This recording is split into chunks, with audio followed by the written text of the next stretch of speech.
welcome back to the True Crime Guys podcast. I'm Lauren. And I'm Michael. We're back, baby. I'm excited to be back. Ooh, Ready me for too. some moida. Me too. A week off always sounds good, man. But when we get back, I'm ready to get back to the conversation. You know. That's right. That's right. Like, we took a week off for your mother. Word to your moms. Word to your moms. Happy Mother's Day, everybody. But yeah, we're back. We're ready. We got a salacious, terrible murder that had a BDSM element to it. Right. Some torture, and a totally unsuspecting and really it was just unprovoked and unnecessary. And this was basically a crime of jealousy. Yeah, absolutely. A love triangle kind of thing that the person didn't even realize they were in. And yeah. That's what I was going to say. Be careful who you let into your lives. That's right. Because this was all happenstance for this person. It wasn't like people they were involved with all the time. You know, typically people will say the old phrase, you roll with the dog, you get the fleas. Well, she wasn't rolling with dogs and she still got fleas. You know, This is one of those instances. It's a very PG way to put it for what happens to her in this case. It's brutal. It absolutely is. And it's terrifying, man. And what's sad, what's messed up is I don't know that there was any stopping it once these people decided to do this to this woman. Right. I don't know. Like, you know, you could say, well, she agreed to go on this dinner date. She was coerced into going into this dinner date, and that's where they ended up taking her somewhere else. And this group of people did these terrible things to this woman. But I think even if she says no to the dinner date, which she was trying to over and over again, and just persisted, and I think they just would have abducted her. I think they had it in their head that they were going to do this to this woman, and that was that. Her husband, who she was going through divorce with, was in Afghanistan. He was not there to help her. She was in a place that she didn't know. In the process of moving, unfortunately. In the process of moving back home to Missouri, and she was vulnerable, and these people took her and did terrible things to her. And yeah, it's a really sad crime that happened here. No doubt. And we are telling too much. We are telling too much like we always do. Right. We need to get into this intro. Let's get into it. You probably haven't heard of this one. We tried to find one that is kind of under the radar. Let's get into it. All right. It's a story that could come straight out of a bizarre movie. 46-year-old Luis Perez likes his sex slaves to call him Ivan. Dorothy Maraglino is the head of his household, known as Miss D, and Jessica Lopez, their slave. Testimony in court showed she was forced to eat from a dog bowl and turn her paychecks over to her owners. Over and over again, he kept asking her to go, and she said no several times, and he was like he wanted someone to go with him because he didn't want to waste the ticket. It was Friday, April 13th. They had a spider web, which was made out of wood and chains, a spanking bench. The judge ordered us not to show you the faces of the women who testified about sensitive personal issues. This woman testified she and Perez had an affair which involved choking, spanking, and other sexual domination. Usually there would be some sort of play involved, flogging, beating her in some fashion. Sometimes there was talk of a rape scenario. She said no. She said no. She said no. She said no. All right, our case this week is the murder of Brittany Kilgore. Terrible, unprovoked, as we said, unnecessary, and just tragic murder. Wrong place, wrong time, man. Yeah, ran into the wrong people, got acquainted with the wrong people who were living an extreme lifestyle, living out there on the edge, and she became a target. This was kind of a crime of jealousy on the part of a love triangle that was going on. And she did nothing to create this jealousy other than just exist and be a young, beautiful woman, you know, who became the target of these women who became jealous of her. And next thing you know, they got her in there. She wanted nothing. Yeah, she wanted nothing to do with them, really. To do with it. Yeah. No, she really didn't. She was moving back home to Missouri, and that would have been that, you know. Unfortunately, she didn't get out of town quicker because, I mean, I doubt they would have gone to Missouri to get her. You know, that's what sucks. Is like she was literally like a day away from moving out of state. Yeah. That would have probably been the only thing that could have saved her, was moving out of state completely. I agree. Yep. So let's get into it. Let's start from the beginning. Brittany Kilgore was born March 28th, 1990. She shares a birthday with Lady Gaga, Reba McEntire, and Julia Stiles. Great trio. Oh, some queens. Yeah, All right. for sure. Right on. That's I like that's a killer artist. Reba. I get that she's a legend, but yeah, I don't know. Something about her voice annoys me. I'm gonna go with Julia Stiles out of that group. I like some of her movies. I like, my favorite in this group is actually Lady Gaga because of her versatility. Yeah. I really respect her as an artist. Like she's done all types of music, and I love like her jazz swing stuff. It's just got so much have some soul, hits, man. So much character. Yeah, and she also did really good in American Horror Story. I thought she was pretty dope in that. So I think Lady Gaga's my favorite out of there. Reba feels like a great aunt to me that I'll always love. But Lady Gaga, she's my favorite in that group. Yeah, but what do you think? But I love Save the Last Dance, the movie, Julia Stiles. Oh yeah. It's a great movie. No doubt. It's a guilty pleasure. Okay. It's a great film. Guilty pleasure, yeah. There's a lot of those 90s ones about dance or about cheerleading, like Bring It On. Yeah. Bring It On's great. I love Bring It On. Every dude watched it a million times and just never admit it. Right. Just admit it, dudes. It's no big deal. Yeah. All right, so Brittany Kilgore, born in 1990, born the same month as my wife and the year, March of 1990. She grew up in rural Missouri, and she was the beloved daughter of Daryl and Michelle Rest.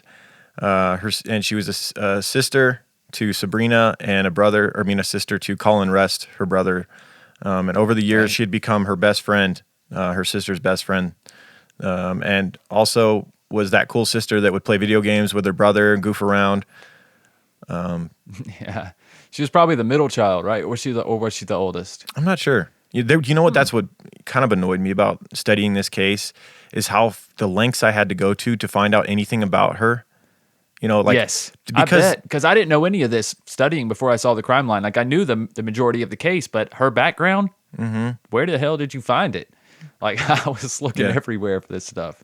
It's frustrating because, just the nature of crime investigations and like the reporting of them and all that. It's like if you go missing, everyone's going to know every detail about you, your personality, your upbringing, your family, all of that stuff. But if you just are killed immediately by someone, especially in a really horrible manner, like salacious, it seems like that aspect of it takes over, and then we don't know anything else about you. Right. It's like because the person ceased to exist now, we don't care about that person. We just know about how they were terribly murdered, and when we learn They're more about the killers and their Right. sickness, then we learn about. I had to go look at funeral records and really go deep to find out anything about this young lady who was murdered, because all that you hear is the terrible details of how she was murdered. It's pretty sad. So knowing where she lined up as far as in the sibling tree, I don't know if she's the oldest or the youngest. I'm not sure. Got you. I got the feeling she was the older sister, just from what you read about her. But right, she kind of felt like the older sister, and the older sibling usually is the one that takes the time to spend a little extra with all siblings. Because all younger siblings have a soft spot for their older sibling. Yeah. When they're not being mean to them. Right. So here's a quote from her father. She was blossoming into a beautiful, confident young woman and still finding her path in life. All who knew her will miss her laughter and her sharp, witty sense of humor. Sounds like our type of gal. She probably would have liked this podcast. I like to think so. Right. So in 2010, at 20 years old, Brittany married Cory Kilgore, who was enlisted in the Marine Corps. They relocated and settled into Fallbrook, California, a San Diego County town of 38,000, not far from Camp Pendleton, which is a U.S. Marine base. So she moves all the way from Missouri to California and trying to settle into this new life. However, not long after she moves to California, her new husband, Cory, was sent to Afghanistan, and she found herself alone in a new state with no job. And it wasn't long after that she had enough and wanted to move back to Missouri. After only 2 years of marriage to Lance Corporal Cory Killgore, 22-year-old Brittany, on April 11th, 2012, filed for divorce. So that's another thing you mentioned when we were talking about this case prior to starting to record, was that this case is reported as Marine's wife killed, type of thing. So often, isn't Yeah. it? And I'm like, he really has nothing to do with this. Like, why are we still focusing on him? Yeah. Like because it made me think that he was a suspect, and I think that's what they're trying to do. Well, yeah, because it was also reported as woman files for divorce and then gets killed, and it was like, Right, But then you read exactly. more about it, and it's like he had nothing to do with it. He had absolutely nothing to do with this. He was So it just literally in kinda Afghanistan. He frustrated couldn't me have been at the end. farther away. Like, Right. So they're either trying to play that angle or they're trying to gain sympathy because you should have more sympathy because a Marine's wife was killed. yeah. You know what Meanwhile, I mean? she I had feel already like- filed for divorce when she was killed. Right. Exactly. She didn't even want to be in this situation anymore. Mm-hmm. Could you imagine, though, just marrying someone, they get sent away, and then you're moved across the country to a new place, and now she spent 2 years there, man. She toughed it out for a while. Yeah, that's true. It's got to be hard enough marrying someone and then them going off to war in the Middle East, and like it'd be hard enough if you were at home and you had your support system around you, your family, your friends, to keep you busy. But if you're alone in a state like a new, somewhere so far from home, yeah, that's got to be absolutely brutal. I don't think I Yes, would have exactly. lasted That was 2 years in that torture. scenario. Yeah, 2 years is a while, man. She must have found some way to stay busy, or it was just hell. Yeah. I can't blame her for wanting out of that. Yeah. So yeah, after filing for divorce in April of 2012, she decided that she'd move back with her parents in Missouri and had already packed up a lot of her belongings. She, however, would never make it back to Missouri. At 2 p.m. on Saturday, April 14th, 2012, one of Brittany Kilgore's friends called the San Diego County Sheriff's Office to report her missing. So she's basically getting ready to move. Like, she's moving. Her friend that calls was actually with her earlier that day, helping her pack. The caller had last seen Brittany at 7 p.m. the day before when she stopped by her friend's apartment to borrow a dress. Brittany told her friend that she was going on a date with a 45-year-old Marine Staff Sergeant named Luis Ray Perez, stationed at Camp Pendleton. He was picking her up in less than an hour, and they were going into downtown San Diego.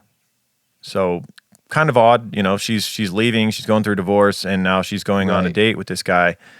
But Yeah, when you she's find out gotta more be of the thinking- details, it starts to make sense. This wasn't something that she had planned out. This was kind of forced on her in a sense. Absolutely. We'll find. Yeah, we'll read more into this shortly. Yeah. So her friend had seen her the night before. She was going on this date. Now she's not hearing from her the next day, and she's concerned. At 7:45 that Friday evening, the friend had received a text message from Brittany that read, "Help." The friend texted back, "What? Are you okay?" When Brittany didn't respond, the friend texted, "Brittany, are you okay? I'm freaking out here."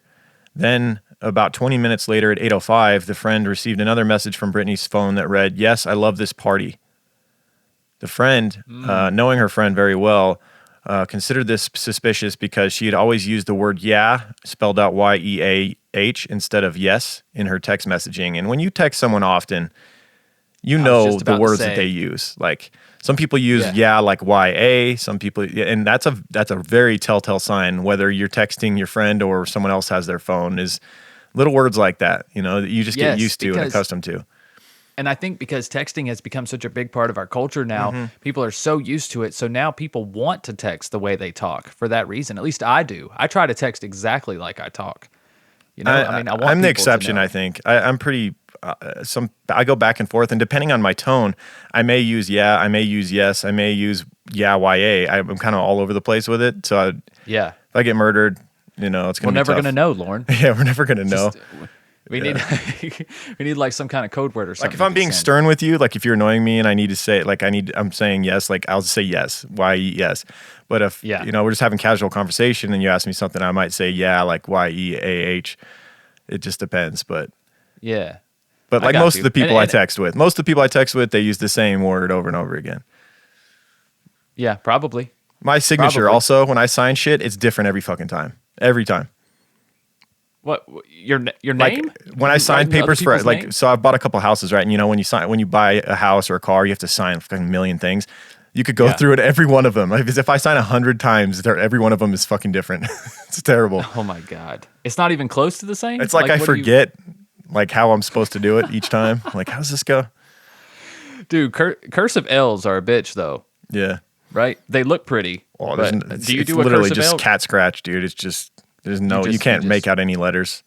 Oh, okay. You're just It's funny how it's You're like a lie devolved. detector test. It was when I first started signing shit when I became an adult when I was like 18, it was like nice. You could see every letter, and then it's gone into this it looks like I had a seizure on the paper. That's everybody. Like with Michael, you can tell there's an M, then you can see the H sticking up, and then there's an L. It's like we just get lazy as we're doing it. It's like the first letter's nice, and it's yeah. At least the first letter looks good, But like I just hate having to sign stuff, and we don't have to sign stuff as much anymore. Yeah. It's such an You old don't world have to. thing. Like whoever compares signatures anyway, like this person didn't sign exactly. this. When's the last time you signed one of the little machines, debit card machines at a store, and it said signature not accepted? Yeah, right. Like, This honestly, isn't you, bitch. When has that ever happened? I literally don't give a fuck. I've thought about just signing crazy shit on those and just see what happens. Right. I bet it always gets accepted. Straw smiley face. Yeah, it just whatever. Straw and elephant ass. Look at Right. that. Accepted. Perfect. Yep. So on that Friday evening, on April 13th, 2012, her friend, Brittany's friend had seen, she'd picked up her dress and then she went out with this guy, and now, she's getting these odd texts that don't match up to her friend. Right. And the next morning she was concerned enough that she called the police. So the last she had heard from her was that text, yes, I love this party at 8:05 p.m. She didn't hear back from her the rest of the night and into the next morning, and that's when she decided she would call the police. A detective with the San Diego Sheriff's Office called Sergeant Luis Perez, who didn't have a criminal record, by the way, and asked him if he'd come in for questioning regarding Brittany's missing persons case. So, this is the last person that her friend says that she was with, was this Marine that she was going on a date with. Right. So this is the first person the police want to talk to, obviously. Luis would show up for the interview shortly after the call, and according to the 16-year veteran with the Marine Corps, he had gone to Kilgore's apartment at 4 o'clock Friday afternoon to help her pack for her upcoming move to another place. And while there, he asked her if she'd like to go out on a dinner dance boat that evening in downtown San Diego. Brittany declined, saying that she was tired. And also, this is kind of odd. The more you learn about this, she didn't know this man very well. And they were acquainted through Brittany's best friend. We'll get to how they basically met. met him like twice, I think. But he wasn't even supposed to know where she lived. He just shows up. He had done some digging around and found out where her apartment was, and shows up. Yeah, that's creepy. And then he's asking her on this date, and she knows enough about him to know that he's in a relationship with a woman. And so this whole thing's just odd. She's leaving, she's moving away. He's in a relationship. He shows up. She doesn't even know how he got to her apartment in the first place. It's very bizarre. And now he's begging her basically to go on this dinner cruise with him or whatever. And so we'll get to more details on how he eventually he starts saying like, I can, if you go on this dinner thing with me tonight, I can bargaining. I can have 5 guys show up and help you move tomorrow. Like, just help me out here. me- And he go ahead. I was just gonna say, to me, this is even a bigger red flag. If the He's guy so just desperate. keeps bargaining, it's just like, oh, I'll give you this. Oh no, okay, I'll give you this. Okay, I'll give you this. Like when somebody's like that to me, I'm just like, whoa. Okay, either what I have Coming on is too worth strong, a guy. lot to you, or something, and maybe I need to reevaluate what I have here, or you're up to no good, right? Yeah. Like this is a very suspicious situation, and I'm sure she was feeling this pressure. That's why she was letting her friend in on this conversation. You know what I mean? Yeah. And he even, so part of her reluctance was also the fact that, as we mentioned, Luis was in a relationship. She knew this. Right. And she said, well, what about your girlfriend? He was dating a woman named Dorothy Maraglino, who was 36 years old. He was like, it's okay. I don't like her anymore.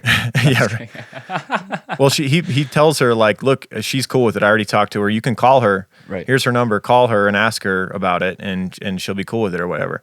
And so he tries to persuade her. She says no. He leaves, and she takes him up on that and calls.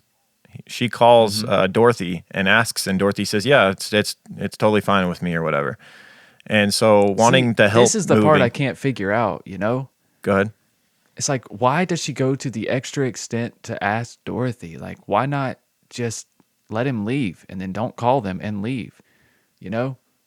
Yeah. This is the part where I'm like, he left, right? He headed home. Yeah. So, or did he? Right. This is his telling of the story, right? That's very true. Yeah, we don't get her side, obviously, for obvious reasons. Or did he leave? It just doesn't make sense. I just can't see her then calling his wife and all this, or his girlfriend, and being like, I don't think any of that happened. Mm-hmm. You know? I really don't. The only explanation would be that maybe she did want the help moving the next day to get out of here quicker. You know, like he offered 5 guys to come help her move her stuff. And if she had been there for 2 years, it might have been a lot of stuff. Her and her, I'm guessing she's moving her ex-husband, or soon-to-be ex-husband's stuff out as well, because he's in Afghanistan and can't help. So maybe she did really want the help, and she figured, what could it hurt? I'll go on this little dinner thing, and then I'll get help tomorrow. Who knows? Yeah, I guess so. Maybe. She could have been, like you said, she could have been desperate. She had nobody else either. Yeah. And packing and moving, it's a big deal. It's a big undertaking. Mm-hmm. So according to his story, he leaves her apartment at about 5:10 after trying to persuade her to go. And she would end up sending him a text after, according to him, she calls his girlfriend and gets approval. And she texts him back and says, fine, I'll go with you on the dinner thing. His story is that he then picked her up at 7:30 that night for the date. And he claimed that he dropped her off in downtown San Diego in front of a club called the Whiskey Girl Night while he looked for a place to park. This is prior to their dinner thing. However, 15 minutes later, when he arrived at the club on foot, he couldn't find her. He said he looked around for about 30 minutes, so he thought that she basically ditched him or something. Right. He says he looked around for about 30 minutes, then headed home to the house that he shared in Fallbrook with his girlfriend, Dorothy Maraglino, and her friend, Jessica Lynn Lopez, who was 25. The deputy who interviewed Luis that afternoon asked if he could take a look inside the white Ford Explorer that the Marine had driven to the sheriff's office in. Perez gave consent, and they would find... Surprised at that. Yeah, I think they're going to search it whether you want to or not. I don't know. Like, it just makes you look guilty if you say no. Maybe he was thinking like, yeah, go ahead, and I don't know. He probably feels a little bit untouchable, too, being in a military town, and he is a ranking... military member of the Marines and whatnot. Maybe he thinks like, I can explain this shit away. Man, but like that's such damning evidence in that fucking vehicle. It really is. Like you're toast. You're toast. Maybe he thought they weren't going to like really look into it. I know, right? They thought they were just like, he gave his consent. He's been very forthcoming. Let's just take a glance in there and not see the AR-15 and the bag of DNA and like, yeah, cool. Right. Don't worry about none of that stuff. Yeah. Just glance over that. Yeah. So meanwhile, someone in downtown San Diego found Brittany Kilgore's cell phone in the doorway of a Comfort Inn and turned it into the police.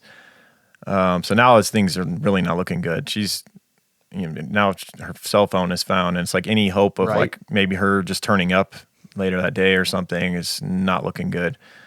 And now she's tied to them with past text messages and phone calls. Yes. So that now she has a direct tie to them. So the first thing the detectives noticed about Luis's car when they looked in was the fresh mud caked on the underside of the vehicle and its wheel wells. His shoes were also muddy. He told the officer that the car had gotten that way when he recently collected firewood near Camp Pendleton, conveniently. Mm-hmm. Sure. Inside the Explorer was a stolen AR-15 and a plastic bag that contained a pair of blue latex gloves which appeared to be blood-stained. Nothing to see here. Not looking good. Oh, jeez. To think you just gave to think you drove to do your interview in this fucking vehicle is mind blowing to me. Why did you not clean it out? That just goes Why not just take a different vehicle first of all, or at the very least clean it out? Yeah, take a fucking taxi there or something and tell your girlfriend to burn that fucking car. It's right. Maybe at least take out the stolen AR. I wonder if he did feel, gloves. Like you said, protected, like they wouldn't really grill him hard or look through his stuff because he was a Marine and he didn't have a past record at all. And he just assumed they would take him lightly, and just believe his story and move on. Yeah, like we're on the same side here overall. Kind of that kind of vibe. Yeah. But didn't work out. Bizarre. And so a luminol test would confirm that it was blood on the latex gloves, and a later DNA analysis identified the blood as Brittany Kilgore's. Now, the police don't know this yet. The DNA would take a little while to review, but it's not looking good for him. Right. He also possessed a stun gun that had human hair follicle attached to it. So they're just finding all kinds of shit in this car. So he would be arrested on charge of theft and was taken to jail where he would be incarcerated under $500,000 bond. And so then now they're getting to work with, they've got a pretty solid suspect in custody here, but they need to learn more about his girlfriends. And from his cell phone, investigators would collect messages from his phone to Brittany's as well, now that they have her phone. The first message sent at 9:20 p.m. on Friday, April 13th, almost 2 hours after Brittany's help text, said, "Your friends are calling me worried." Later that evening, he texted her phone again. "Now I am worried too." So these are clearly texts that he's sending in a calculated manner, knowing that the police were going to, eventually possibly look at these and trying to make himself look innocent here. We've seen this over and over again. Right. Very well thought out. Nice Perez. Except you left all this DNA in your vehicle that you went to interview the police with. Shit.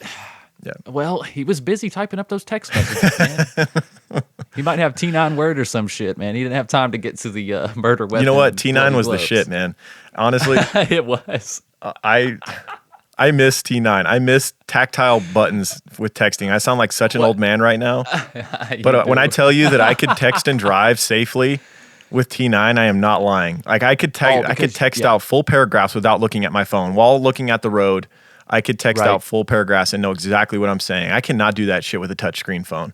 Well, but voice to text is pretty damn spot on. It's garbage. Now, unless you talk like a robot. I am going talk to like a the robot. start. I want to text this, comma. And then you still have to look at it because you don't trust it enough to just hit send. It might say some stupid shit. Yeah, I know. My buddy Rex only uses text to talk now, and it's super annoying because when he texts people back in a room, he's literally talking to his phone. I'm like, bro, come on. In this situation, just text. Right. Like, and I know he's doing that because it gets shit wrong all the time. I'm like, what the hell is this saying? That's what I'm saying. T9 though, man. I never got anything wrong. T9, I was a T9 god. Man. Bring it back, man. Bring it. Just get you a flip phone, man. You can still do it. I've thought, dude. Yeah, we've talked about it. I've thought about it. Oh God. I'm a few months away from reverting back. Yeah, man. If you do that, you'll have to give up your cyborg abilities, though. You'll be That's a lesser okay. human. No, I think I'll be godly. I'll be up above all of you. At least in your world, because you won't know anything that's going on. So exactly. I'll be blissfully ignorant to what's going on. Yeah, man. Ignorance is bliss, for real. Yeah. It was, at least. It really was. Like, this knowledge is so great, but it's so damning sometimes. Right. All right. So police have Luis in custody now. He's under arrest for theft, as we mentioned. And now they've got to get to work to questioning his housemate, his girlfriend. When detectives questioned Luis's housemate, Dorothy Maraglino, who he was dating, she was 37. She said that Luis had returned home Friday night sometime between 10 p.m. and midnight.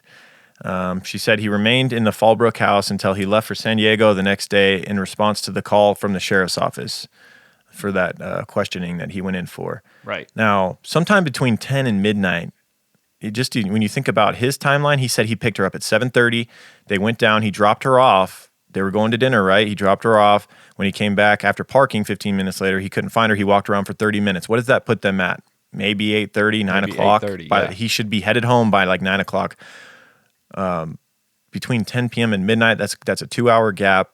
So even like they didn't really have their timeline worked out all that well, first of all. No. I really think that they thought they're untouchable.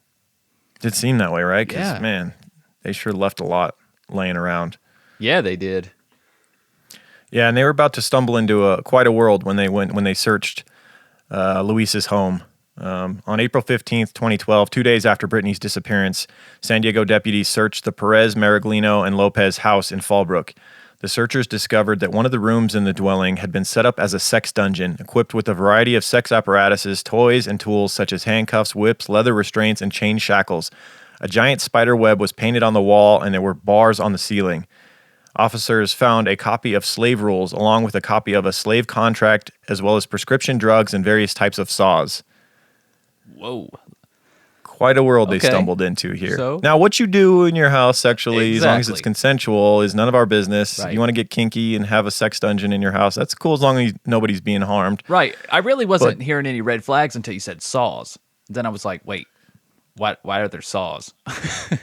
Yeah. The saw. The contract thing's a little weird, but I guess if you're both kind of consenting to this it's part of the relationship that you have where there's a slave and master domination thing it's going part on. of the fetish. You make it feel real, right? Yeah. It's the final touching. It's final touches, that slave contract. Have safe words, though, that kind of get you out of that contract. Yeah. Although I know from doing a little research on this case, this guy wasn't too keen on safe words or listening to them. Yeah. Yeah. Kind of a buzzkill, those safe words, you know? Yeah. God, we gotta stop. Like what the? Like yeah, bruh. That's why they're there. Yeah, exactly. So when asked about the sadomasochistic playroom, Dorothy Maraglino and Jessica Lopez explained that they participated in an erotic master-servant, master-slave role-playing thing going on in their home. And Dorothy identified herself as the dominatrix and said that Luis Lopez enjoyed spanking women. Right. They had like a hierarchy here, right? So like Luis was the dominant over Dorothy, but Dorothy was the dominant over Jessica. So Right. the fact that Luis was dominant over Dorothy made him over Jessica as well. So it was almost like he had two slaves, in a sense, to do his bidding. Imagine how powerless Jessica must have felt. But I mean, I guess that's what she wanted, right?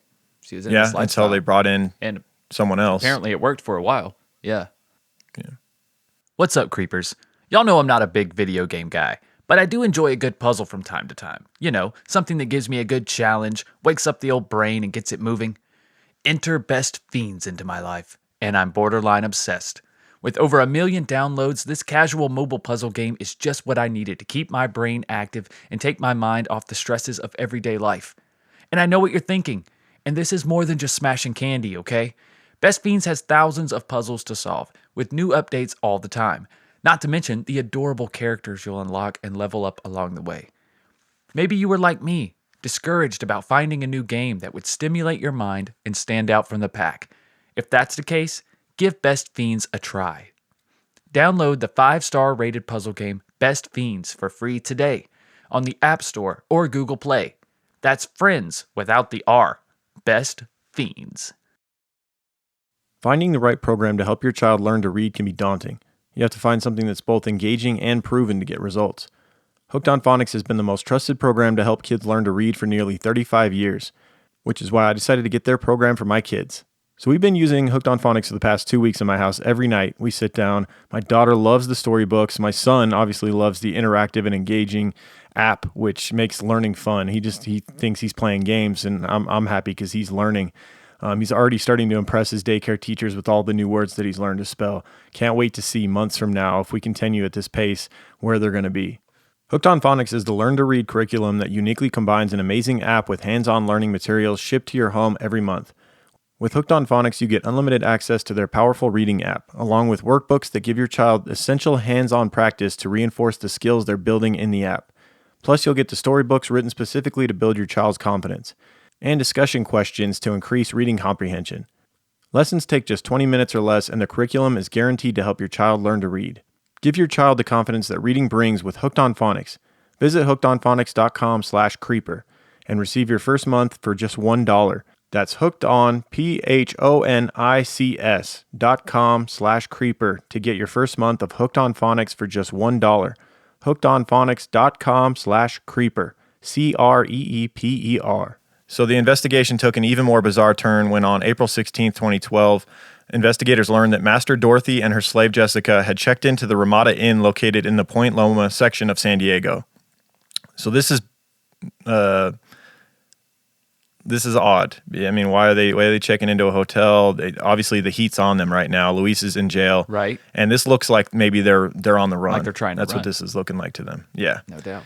so the police had to get to them quickly. So the deputies showed up at room 105 at the Ramada Inn that at 9:30 that morning when they found out that they had checked in. And Jessica Lopez, in a drowsy voice, answered the door and told the officers that she was too exhausted to come to the door to let them in. When a deputy cracked the door open as far as the indoor chain would allow, the officer saw blood on the floor, and another officer would kick in the door and storm into the motel room. They would find Jessica naked from the waist up and covered in blood from self-inflicted superficial knife wounds on her neck and wrists. apparently trying to take her own life.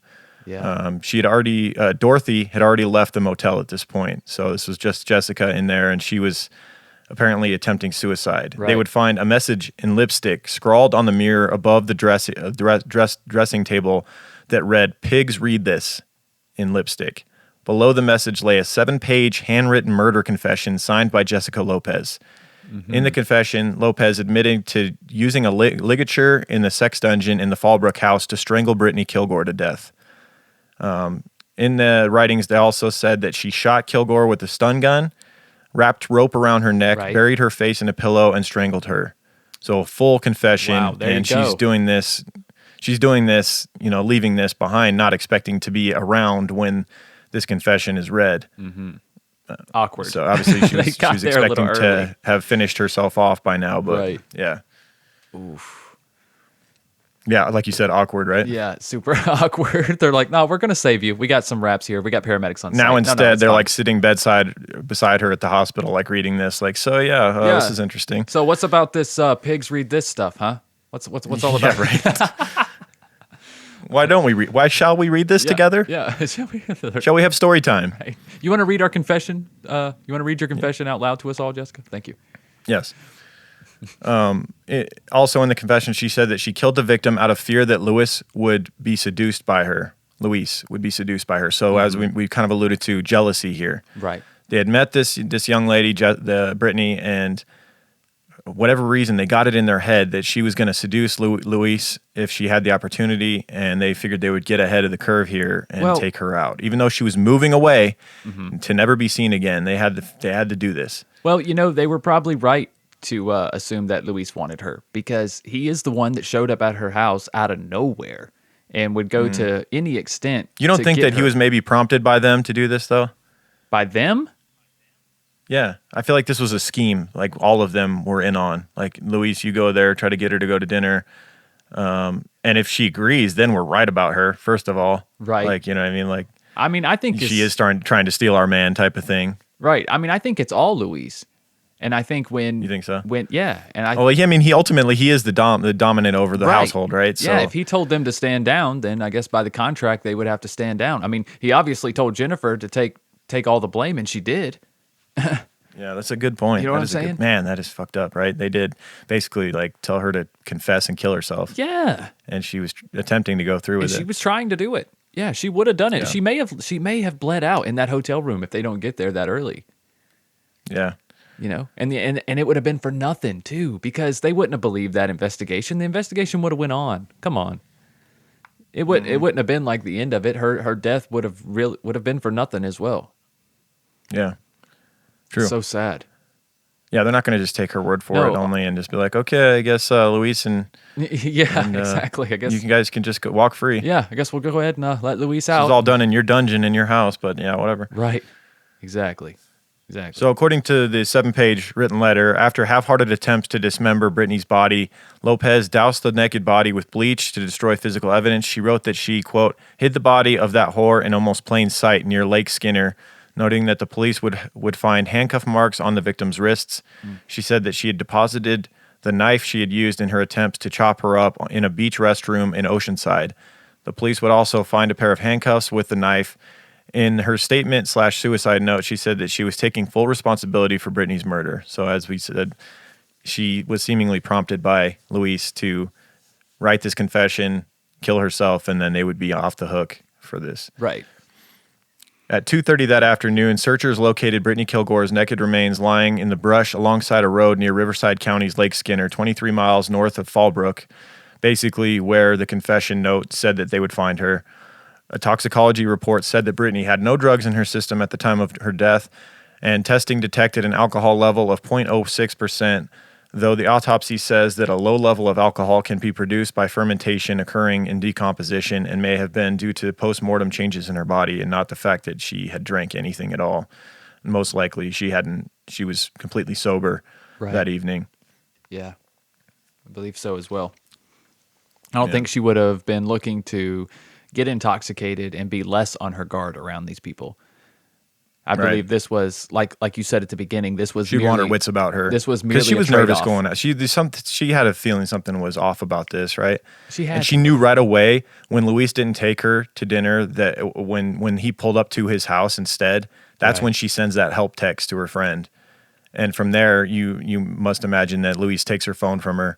Yep. And he starts texting her friend back saying that she, I love this I party love this and this party. and that. Yeah, exactly.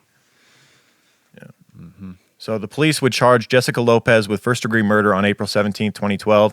Luis Perez, already in custody on the gun theft charge, was also charged with first-degree murder. Dorothy Maraglino, also charged with first-degree murder, was taken into custody on May 10th, 2012. It took them a little longer to find her. The three suspects were held on $3 million bond and all pleaded not guilty. At a preliminary hearing on March 11, 2013 in Vista County Superior Court, Brittany Kilgore's best friend, Elizabeth, testified that she and Brittany became acquainted with Luis Perez, Jessica Lopez, and Dorothy Maraglino in 2011 after she had responded to an ad selling a fertility monitor on a website used by military families. So this just mundane, kind of benign connection that they made. Brittany's best friend finds a military family website and wants to go buy this fertility monitor because she's trying to get pregnant. Right. And that's how they meet these people. And that was that, man. Like that's what I mean. Like the people we let into our lives. We've talked about it before. It's like you just never know. You just never know. It is weird how they gained, at least, if not Brittany's trust, they gained Elizabeth's trust, her friend. They did, yeah. Her friend became kind of close to these people somehow. And she was showing up there a few times. I guess because they found common ground because both her and were trying to get pregnant, right? So maybe they were friendly and open at first. And Brittany's best friend, Elizabeth, and Dorothy Maraglino were both trying to get pregnant, and they started kind of hanging out because they were going down that same path together or whatever. Right. After that, Brittany Kilgore regularly visited the house where she resided with Lopez. So I think she would visit with her friend. She was hanging out with Elizabeth, and she would go over there with Elizabeth. And Elizabeth almost like, the way that she worded it was almost like she brought Brittany as a safety. Like, I feel like she felt a little bit uneasy at the residence as well. And so she was like, hey, come with me to these people's house. I don't know. Maybe it's just me, but I kind of got that vibe. Yeah, I could see that because they made it clear to them that they were not in. So Elizabeth would testify during the trial that Perez, Lopez, and Maraglino openly discussed their sexual lifestyle that involved Perez as the master, Maraglino as the mistress, and Lopez as the slave. Elizabeth said that her and Brittany made it clear that they were not going to participate in these sex games. So I think you're right. I think she brought Brittany along as kind of like someone on my there. team. Like, yeah, because if she went alone, like, man, that's 3 against 1. Exactly. Yeah, that's not looking so good. But like, if you're that nervous about them, like, why are you still going back? I know. You don't never know the deal they made. I mean, if these people are always bartering stuff, they were probably like, oh, well, why don't you just come back tomorrow and we'll give you this, or come back tomorrow and we'll find that, or maybe we can't find the charger to it. Come back tomorrow. There's always some shit. People can play games, especially people who are looking for new additions to their little sex games here. Whether they're willing or not, which is the only thing that's really wrong with this is when you don't get consent. It's fucked up. Yeah, and speaking of games being played, these things started to unravel a little bit in 2012 when Elizabeth and Brittany and her best friend Elizabeth had a falling out. At that time, Brittany was preparing to divorce her husband. She was preparing to leave California. Elizabeth testified that she discussed the souring of their friendship with Luis Perez, Lopez, and Maraglino. After that, Jessica and Dorothy began referring to Brittany as the disease and herpes. According to Elizabeth, they said they could get rid of Brittany, but they wouldn't because they knew Elizabeth would miss her. And Elizabeth said that she thought that they were joking at the time, but clearly, as we know how this thing turned out, they were not joking. On March 14th, 2013, Deputy Medical Examiner Craig Nelson testified that the victim had been strangled with some sort of a ligature and that her body had been moved to where it was found near Lake Skinner. The forensic pathologist said that there were 2 marks on her neck and tiny hemorrhages in her eyes, indicating that strangulation was the cause of death. That's the one thing that I guess you could take away from her autopsy, that, hopefully she was strangled and then, that she wasn't tortured for very long, that it was strangulation and well, you don't know that everything though. that was done to her after that, she was already gone. Well, I doubt that though, Lauren. I doubt that very much. You think? Yeah. I think there was, if there was any type of strangling going on early, it was probably, the strangle them, let them come back, you know what I'm saying? I feel like it was that type of torture because they were heavily into strangling during Right. sex as well. So that was like where they got their pleasure from. right. And Perez had also expressed his fantasies of kidnapping and raping someone. Like he had fantasies of that, which neither his mistress or his slave wanted to participate in.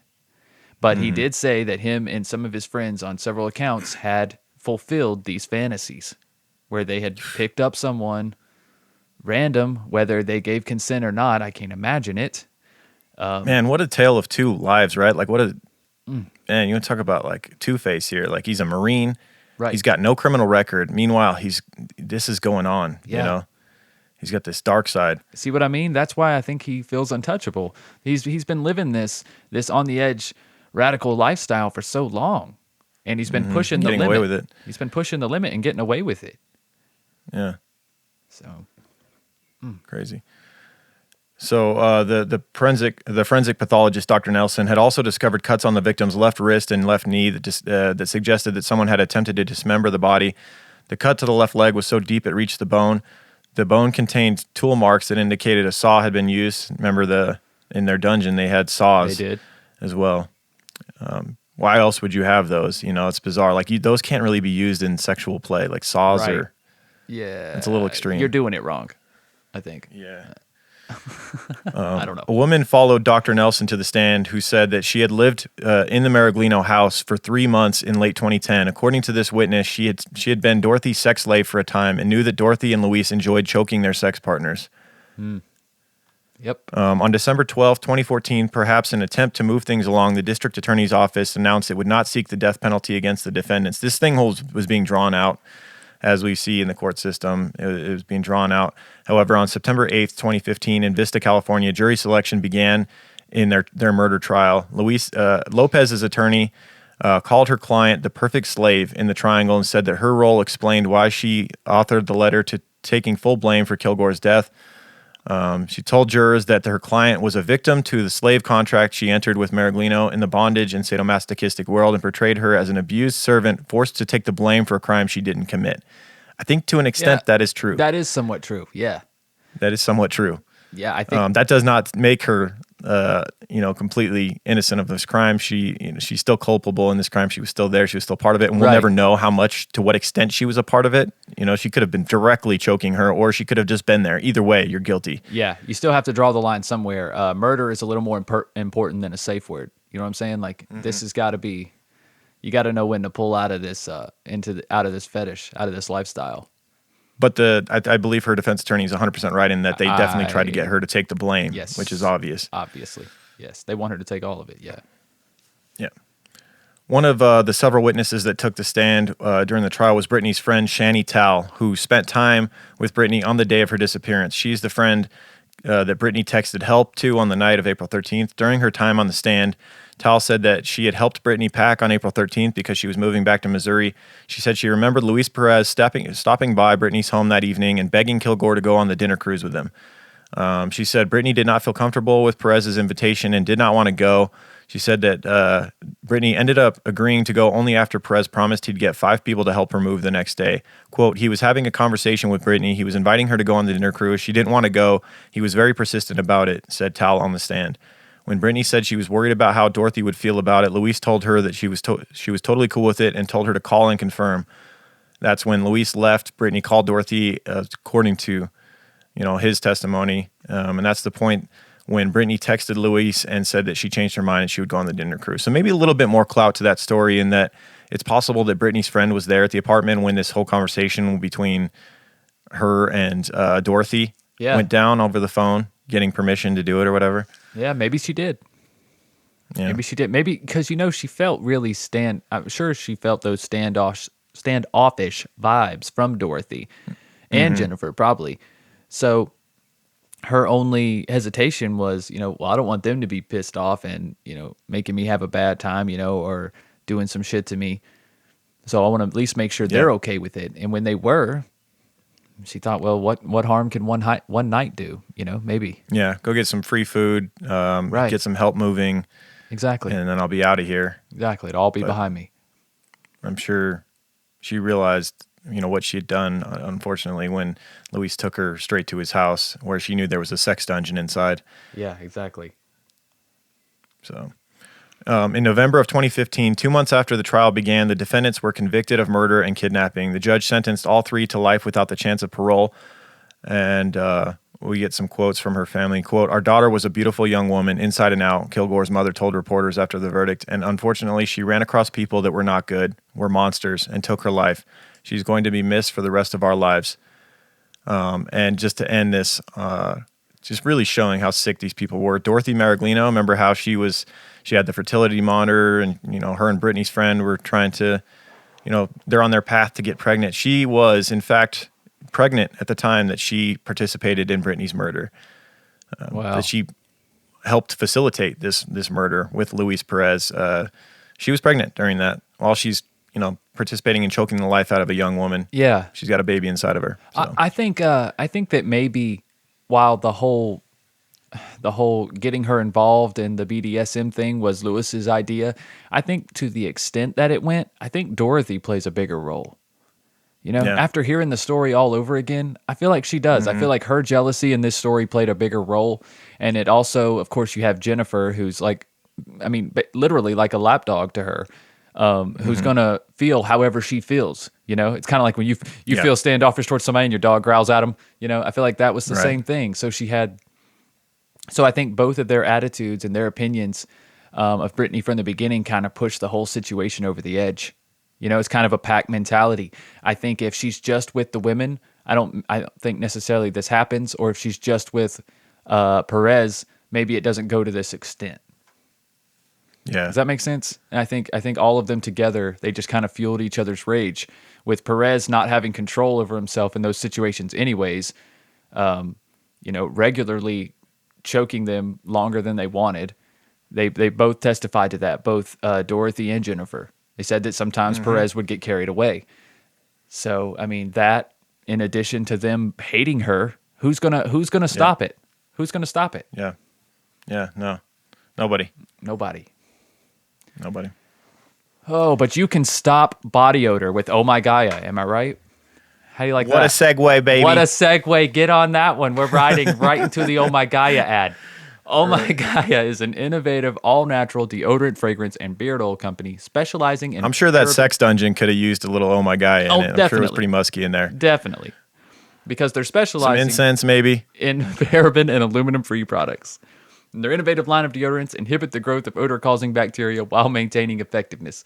At Oh My Gaia, they use only all-natural, paraben, and aluminum-free organic ingredients. So you guys got nothing to worry about. Even if you're using it in your sex dungeon, it's still fine. You get it in your mouth and your eye, it doesn't really matter. Who cares, right? There's tons of scents. There's vanilla, there's cherry almond, sandalwood, lavender, lemongrass, Egyptian musk, coconut, dreamsicle, leather, lumberjack, honeysuckle, fireside, bergamot, amber. We have our very own scent, true crime pine. We'll get back to that in a minute. But there's also new scents being added all the time, like pear and barbershop and sailor.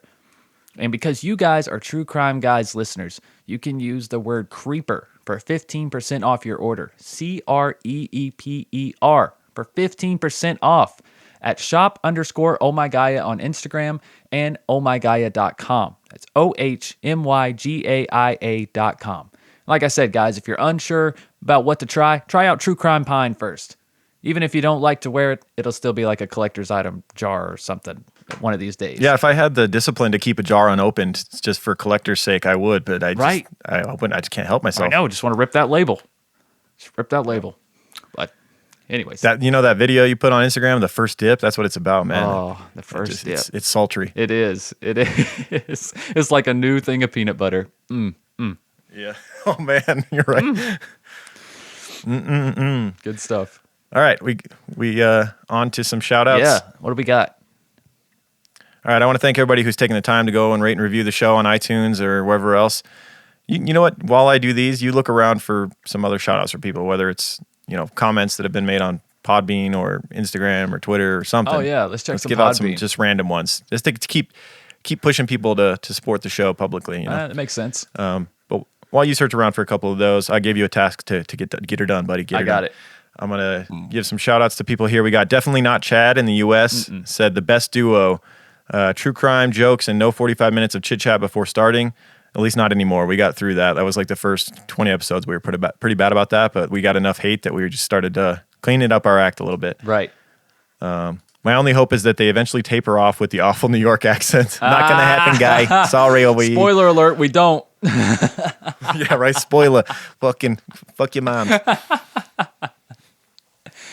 We never stop that. And we got Sammy Koopski in Great Britain said, such a great podcast. Oh my Gaia, absolutely love this podcast.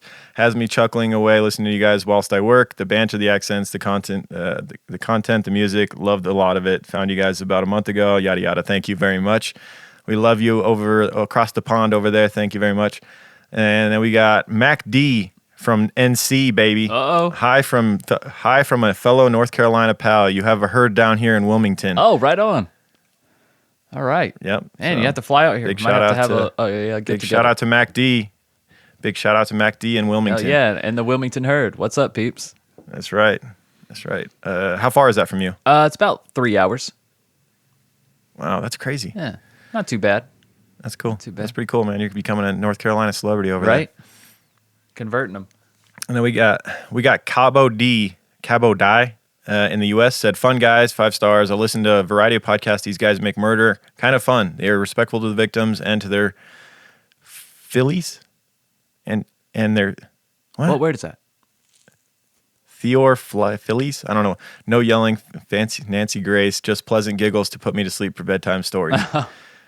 All right, good. Right good, on. Good. Thank you very much, Cabo Die. And then we got Kinosik in Great Britain, said true crime with or without the pine. Oh, yeah. Great work, gentlemen. I came for the crime, but I stayed for your human approach to the broken people who commit them, the tunes and the banter. Right on. And those Oh My Gaia ad transitions are getting better all the time. Just wish they would transition across the Atlantic so I can buy them in the UK. Oh, nice. I like what you did there. Yeah. All right. Well, we're working on it. We're growing Oh My Gaia to a worldwide company, okay? We're getting there.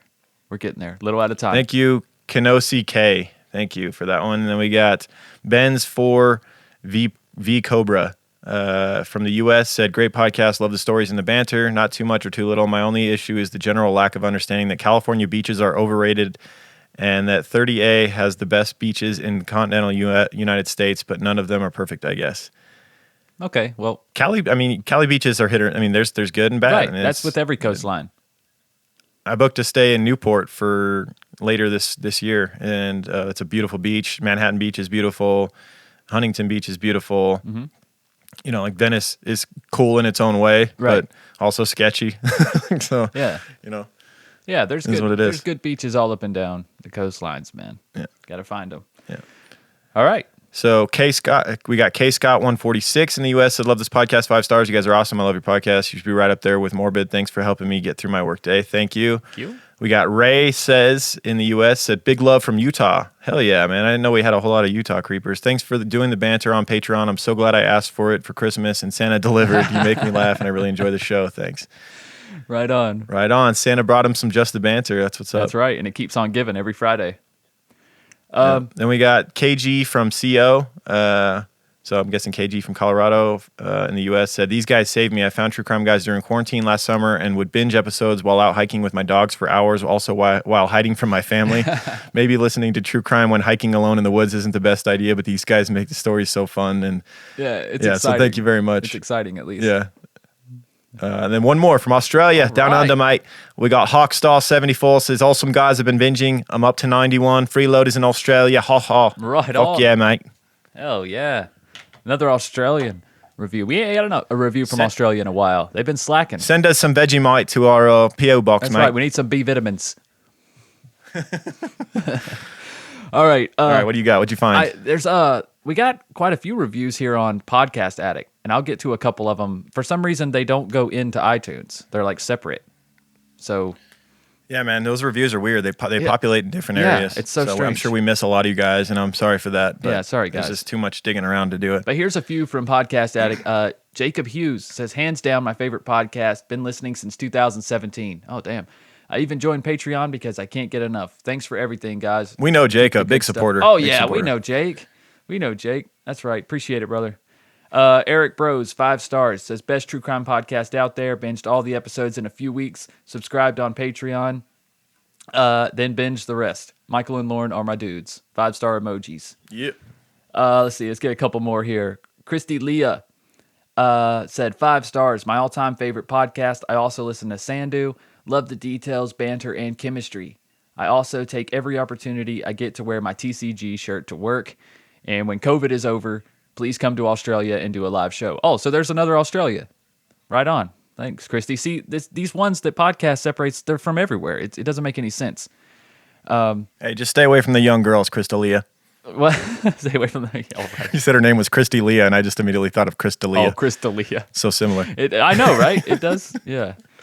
All right. Let's get... It's kind of a mind fuck Let's get one more. Alex Webb left a 5-star review, said, my favorite podcast, great content, great banner, need more Kip impressions. Keep it up. Fire emojis. Things are getting pretty serious, you could say. I'm not good at it. You're way better. Go ahead. Yeah, so things are getting pretty serious right now. We just started a new show, so Napoleon's super jealous, and he's not getting any of the steaks. We're chatting with babes all day.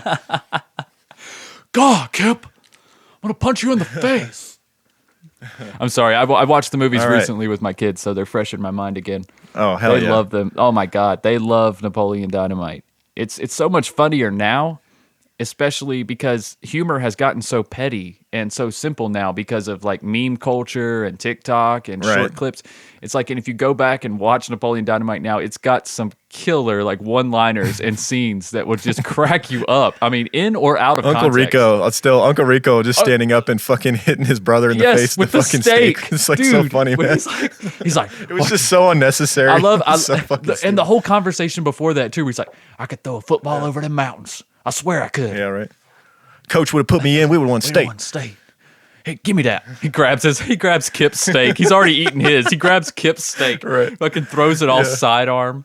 Well, yeah, he's got to have his protein. Yeah, of Man. course. He can't be fucking. Right. He might get drafted any day. So you got to stay sharp. Right. Got to stay sharp. The Tupperware when they like test it and, with the van, it just breaks and he just Immediately. like shit and drives off. Dang it. It's so typical. Everybody knows somebody like that that's always trying to get rich scheme, or peaked, Doing a pyramid scheme every other week. or they peaked early in life and they're trying to get back to that easily, It's like Yeah. you got to work at that shit, man. But all right. All right. So if you want more of us, if you want to check out Just the Banter, go to patreon.com/truecrimeguys. $2 a month gets you access to all of our premium episodes that we do once a month. When you hear us miss an episode, typically that's because we did one on Patreon, and $2 a month gets you in on that. There's a ton of them that we've already done. We've had a Patreon page. We're grandfathered in. We don't even have to. We got like special perks because we've been on Patreon We're so long. labeled We've been as content founders. creators on there so long. We're labeled as founders. Founders, that's Yeah. right. Yeah, we're founders of Patreon, That's guys. crazy. So like, there's tons of episodes. If you haven't, if you run out of episodes, you binged all our stuff on the free platform. Go check out that. And $5 a month gets you access to all of that, plus Just the Banter, which we do every Friday. It's our other show where we just get on and shoot the shit. We put out a call to our Patreon members to ask us questions and theoretical situations, Right. and Whatever you guys want to say, Yeah. if you just want to make a statement Yeah. and you want to get our reaction to that statement, we read every single question on Just the Banter. Guaranteed your moment of attention. Oh, and with that $5, you also get a gold Creep Band sticker, which is like super prestigious. Only a select few. You might have like one person per city that has one of those. So That's true. Unfortunately. very. Well, unless you live in Wilmington, right? There's a herd down there. Hopefully they got them. There's a couple gold stickers down there. You are required to duel to the death if you have one on your car and you come across someone else who has Yeah. one. There can be only one in your city, Oh. so you must battle Yeah. to the death if you come Right. across someone else with a gold Creep Band sticker. That's the rules. Right, we're trying to keep the value up. So unless Right. you want you can't have everybody having that shit. right, unless you want your investment to go down in value, you need to protect it. So help us. That's right. You got to take them out. No, but guys, that's patreon.com /true crime guys. Also, if you get time, check out our other show, Strange and Unexplained. Guys, wherever you listen, it's pretty self-explanatory. The link to everything True Crime Guys is on True Crime Guys Twitter, True Crime Guys on Instagram. Check out the bio, check out the link tree. Go subscribe to our YouTube channel. All that stuff, guys. All where you can find it. So appreciate it very much. Anything else? That's right. That's it. Let's wrap it up. Sandu, check out Strange and Unexplained, your other show, or our other show. That's right. That's what I just said. Oh, sorry. I was tuning out. Yeah, I think we're done. That's pretty good. We're done. All right, guys. See you next week. Keep creeping, guys. True crime guys, in the desert we like a mirage. It's okay if you clicked on us cause you thought we was True Crime Garage. Now we ain't mad at you, sit down, let us talk at you. I'm talking to the creeper army, we out here making murder, get murder. True crime guys, in the desert we like a mirage. It's okay if you clicked on us cause you thought we was True Crime Garage. Now we ain't mad at you, sit down, let us talk at you. I'm talking to the creeper army, we out here making murder charming.